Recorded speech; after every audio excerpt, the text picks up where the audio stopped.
ورحمۃ اللہ وبرکاتہ۔ الحمد رسول الکریم، فاعوذ باللہ من الشیطان الرجیم، بسم اللہ الرحمن الرحیم۔ ہر اتوار کی طرح سلسلہ وار پیارے پیر غوث احمد الصغیر کے جو مجالس کا سلسلہ وار چل رہا ہے، جو خطبات غوث پاک سرکار فرمائے تھے، ان خطبات کو ہم ہر اتوار کو اپنے خانقاہ معشوقیہ پہ بیان کر رہے ہیں۔ تو آج مجلس نمبر 35 بیان کریں گے، مجلس نمبر 35 انشاءاللہ ہم شروع کریں گے ابھی۔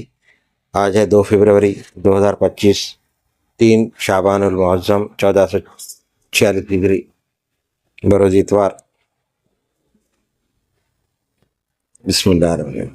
اے تکبر کرنے والو، یہ غوث پاک سرکار فرما رہے ہیں، اے تکبر کرنے والو، تم پر افسوس، تمہاری عبادتیں زمین کے اندر نہیں جایا کرتی بلکہ آسمان کی طرف چڑھا کرتی ہیں۔ پھر کیا وجہ ہے کہ عبادتوں کو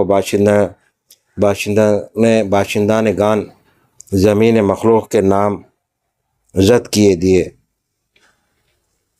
ہو اور مالک عرش خدا کے مخلص عابد نہیں ہو بنتے؟ وہ فرماتا ہے کہ حق تعالیٰ کو باعزت معبود سمجھ کر عبادت کرو گے تو بے شک اوپر چڑھنا نصیب ہوگا۔ اللہ کی طرف پاکیزہ باتیں چڑھتی ہیں اور نیک عمل کو وہ اوپر چڑھا لیتا ہے۔ ہمارا پروردگار عرش پر قائم اور ملک پر حاوی، اور اس کا علم ہر چیز کو محیط ہے، یعنی اللہ کا علم ہر وہ چیز پر محیط ہے، تمام کائنات کے اوپر۔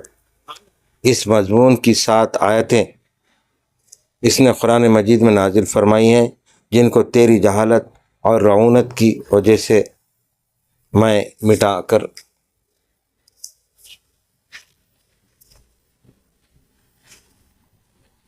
مٹا نہیں سکتا۔ تو مجھے اپنی تلوار سے ڈراتا ہے، حالانکہ میں ڈرتا نہیں ہوں۔ تو مجھے مال کی ترغیب دیتا ہے اور میں رغبت نہیں کرتا۔ بس میں تو اللہ سے ہی ڈرتا ہوں اور کسی سے نہیں ڈرتا۔ میں تو اسی سے توقع رکھتا ہوں اور کسی سے توقع نہیں رکھتا۔ میں اسی کی پرستش کرتا ہوں اور بجز اس کے کسی کی پرستش نہیں کرتا۔ اسی کے لیے عمل کرتا ہوں اور غیر اللہ کے لیے عمل نہیں کرتا۔ میرا رزق اس کے پاس اور اسی کے ہاتھ میں ہے، سب اسی کے ہیں غلام، اور جو کچھ بھی اس کے پاس ہے سب آقا کا ہے۔ نیز آپ نے تذکرہ فرمایا کہ 500 آدمی کے قریب میرے ہاتھ پر مسلمان ہوئے اور 20,000 سے زیادہ نفوس نے توبہ کی۔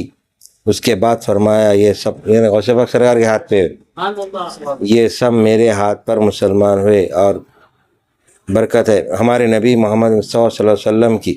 حق تعالیٰ ان پر رحمت کاملہ نازل فرمائے، جو غیب کا جاننے والا ہے، کہ اپنے غیب پر کسی کو آگاہ نہیں کرتا، مگر جس پیغمبر کو بھی پسند فرمائے۔ غیب خدا ہی کے پاس ہے، بس اس کے قریب آؤ، اس کو بھی دیکھے، اور غیب اس کے پاس ہے، نہیں آ کر یہ بھی دیکھے۔ اپنے کنبہ، اپنے مال، اپنے شہر، اپنی بیوی اور اپنے بچوں کو چھوڑ اور اپنے خلق کو ان سے باہر نکال کہ حقوق معاشرت سب کے ادا ہوں گے، مگر دل کسی سے نہ لگے۔ سب کو چھوڑ اور حق تعالیٰ کے دروازے کی طرف چل۔ جب تو اس کے دروازے پر پہنچ جائے تو اس کے غلاموں میں مشغول ہو، نہ اس کی سلطنت میں اور نہ اس کے ملک میں۔ اگر اس کے غلام یا باشندانگان مملکت تیرے سامنے طباخ پیش کریں تو کھا مت، اگر کسی کمرے میں ٹھہرائیں تو ٹھہر مت، اگر تجھ کو زوجہ عطا کریں تو لے مت، کیونکہ تو شاہی مہمان ہے، رعایا سے تجھے کیا سروکار۔ اس میں سے کوئی چیز بھی قبول مت کر، یہاں تک کہ تو اپنے انہیں سفر کے کپڑوں، اسی تکان اور سفر کے غبار اور انہیں بکھرے ہوئے بالوں کے ساتھ اس سے ملاقات کرے، بس وہی تیرے کپڑے بدلنے والا ہو، وہی کھلانے والا ہو، پلانے والا ہو، تیری وحشت کو ان سے بدلنے والا، تجھ کو کشائش دینے والا، تیرے تکان کو راحت بخشنے والا اور تیرے خوف کو امن نصیب فرمانے والا۔ تیرے لیے اس کا قرب تیری تونگری ہو، اور اس کا دیدار تیرا کھانا پانی اور لباس مخلوق کو سرپرست سمجھنے کے اور کیا معنی؟ مخلوق سے ڈرنا، ان سے توقع رکھنا، ان کی طرف جھکنا اور ان پر بھروسہ کرنا، یہی تو مخلوق کو سرپرست سمجھنے کے معنی ہیں، جس کی ممانعت ہے، مگر افسوس کہ تم نہیں سمجھ۔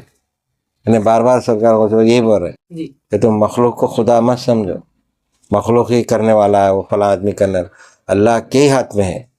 جب بھی کریں گا اللہ مخلوق کے ذریعے کریں گا، کیونکہ مخلوق میں ہی وہ موجود ہے۔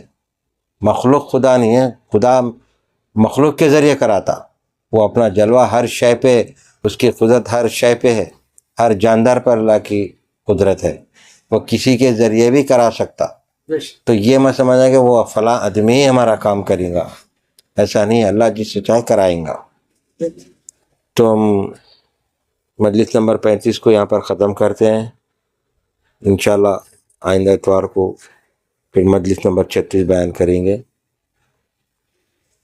اللہ سے دعا کرتے ہیں، اے پاک پروردگار، ہم تمام کو سیدھے راستے پر چلا، تمام بلائی آفات سے محفوظ رکھ، تمام گناہوں سے بچا، ہر اس پریشانی ہر مصیبت سے بچا، تمام حاسدوں کی حسد سے، دشمنوں کی شرانگیزی سے ہم تمام کو محفوظ رکھ، تمام جتنے حاضرین مریضین متحدین حاضرین کے بھی جو بھی حاجات ہیں وہ بھی پورے ہو، جو بیمار ہیں ان کو شفاء کلی عطا فرما، جو بے روزگار ہیں ان کو روزگار سے لگا مالک، اور جو بچوں کی شادیوں کے لیے ان کی شادیوں کے انتظامات کر دے، اور جو بچے امتحان دینے والے ہیں ان کو کامیابی عطا فرما، اور تمام مقاصد جتنوں کے بھی ہمارے پاس بولے ان کے بھی تمام مقاصد پورے ہو جائے، ہر کام آسان ہو جائے، سرکار دو عالم صلی اللہ علیہ وسلم کے وسیلے سے سرکار کی سنتوں پر چلنے کی توفیق عطا فرما، سرکار کے وسیلے سے غوث پاک سرکار کے وسیلے سے ماشاء اللہ سرکار ہمارے تمام دعاؤں کو قبول اور مقبول فرما، بفضل سبحانک رب العزت عما یصفون، الحمدللہ رب العالمین۔